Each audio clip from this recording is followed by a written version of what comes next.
Assalomu alaykum. Keling. Yaxshimisiz? Men buni 33dan ber.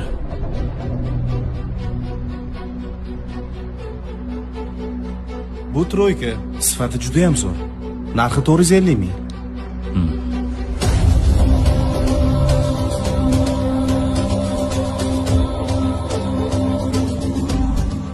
Narsalaring yaxshi. Men bundan yechib ol. 33 razmer ber. Bo'ladi.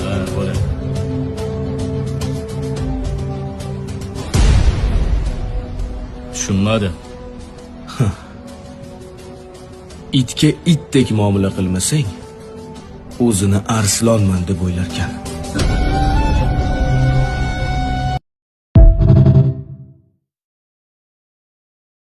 Shunda ayollarga uylaninglarki, nikohingizga olgan ayolingiz, dadajonisi sizni mahallada, qani qo'shni, qarindosh urug'lar o'rtasida, tanish bilishlar o'rtasida eng obro'si baland, eng taqvodor, 5 mahal namozga polvon, Xudodan eng ko'p qo'rqadigan, duogo'y inson bo'lish uchun men nima xizmat qilib beray degan xotinni olinglar deganlar.